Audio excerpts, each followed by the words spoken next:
पहले लखनऊ में इग्नू सेंटर को सुधारा, अब जम्मू में सुधारने की कोशिश।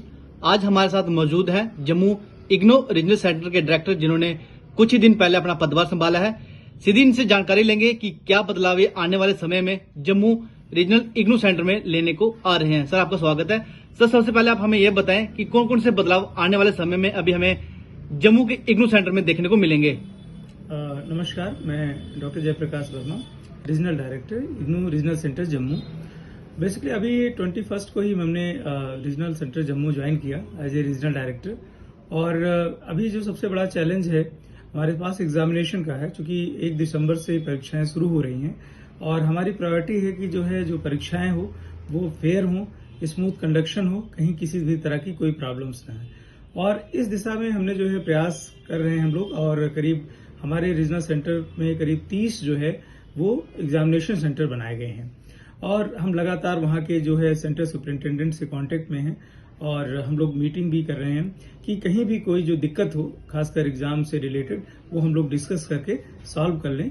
और इस तरह में हम बात कर रहे हैं। आगे बहुत सारे प्रोग्राम्स हैं, जैसे कि इग्नू के बारे में आप सभी जानते हैं कि ये जन जन का विश्वविद्यालय है और शिक्षा को समाज के हर वर्ग तक पहुंचाना, चाहे वो युवा हो, चाहे वो महिला है, चाहे जो वर्किंग प्रोफेशनल्स हों, या समाज का जो डिप्राइव्ड सेक्शन है, जो वंचित वर्ग है, वो जो उच्च शिक्षा से वंचित रह गया किसी कारणवश, जेल इनमेट्स हों या फिर हमारे आर्मी के पर्सनल्स हों, सबको उच्च शिक्षा से जोड़ना ये इग्नू का उद्देश्य है और इस दिशा में इग्नू लगातार प्रयास कर रहा है। और अगर आप इग्नू के कोर्स स्ट्रक्चर को देखें तो यहाँ वेराइटीज ऑफ प्रोग्राम्स हैं, जिसमें आप अपनी सुविधा के अनुसार कोई भी प्रोग्राम या कोर्स ज्वाइन कर सकते हैं। हमारे स्टडी सेंटर हैं, उस स्टडी सेंटर पे आप कि काउंसलिंग क्लासेस होती हैं। तो इस तरह का एक बहुत अच्छा स्ट्रक्चर है और भविष्य में हम लोग भी इस तरह का प्रयास करेंगे कि खासकर नीड बेस्ड प्रोग्राम, पर्टिकुलर जैसे जम्मू में करीब 10 डिस्ट्रिक्ट हैं और 10 डिस्ट्रिक्ट में हमने बताया कि 31 हमारे स्टडी सेंटर हैं, लर्नर सपोर्ट सेंटर हैं। तो किस एरिया की क्या नीड है, तो ये हम लोग हेडक्वार्टर से कॉन्टेक्ट करके वो नीड बेस्ड प्रोग्राम लाने की कोशिश करेंगे, जिससे कि वो प्रोग्राम एम्प्लॉयबिलिटी क्रिएट करे। जो यूथ है हमारे, जब वो उस प्रोग्राम करके निकले तो उनके पास जॉब की क्राइसिस ना हो, वो मार्केट के अकॉर्डिंग प्रोग्राम हो। तो जम्मू रीजन में ये हमारी प्रायोरिटी रहेगी कि ज्यादा से ज्यादा जो चीजें हो वो स्मूथ कंडक्शन हो, उसका उच्च शिक्षा ज्यादा से ज्यादा लोगों तक पहुंचे, समाज के हर वर्ग से पहुंचे और जो उनकी रिक्वायरमेंट है उसको इग्नू पूरा कर सके।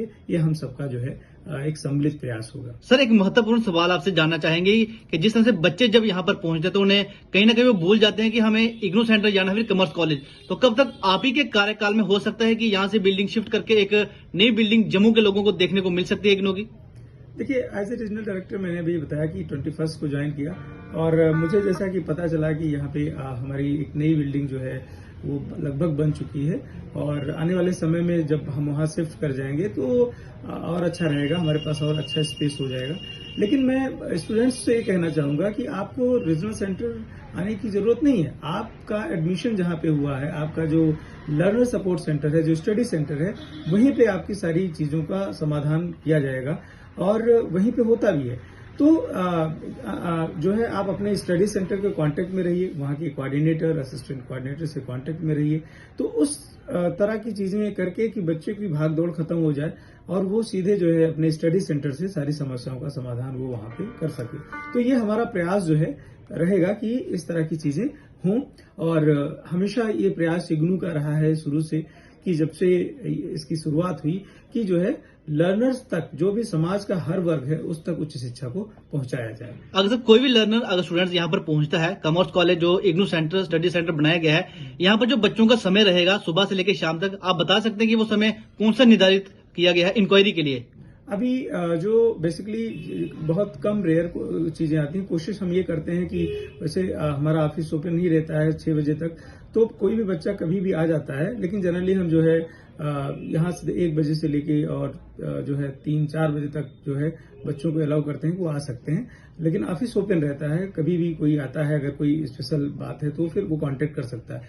लेकिन बेसिकली मेरा प्रयास यही है कि जो लर्नर सपोर्ट सेंटर है उसको वहीं पे समस्याओं का समाधान हो जाए, बच्चे को आरसी आने की जरूरत ही न पड़े।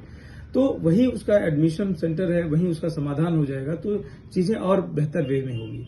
ये हम आगे प्रयास करेंगे, लेकिन अभी मेन चैलेंज जो है वो एग्जाम का है कि इस एग्जाम कराना हमारी पहली प्रायोरिटी है, और एग्जाम के बाद हम बहुत सारे ऐसे चीजें अपने हेडक्वार्टर के कॉन्टेक्ट के द्वारा उनसे कंसर्न करके आगे करेंगे। तमाम जानकारी के लिए जयप्रकाश जी आपका बहुत बहुत धन्यवाद।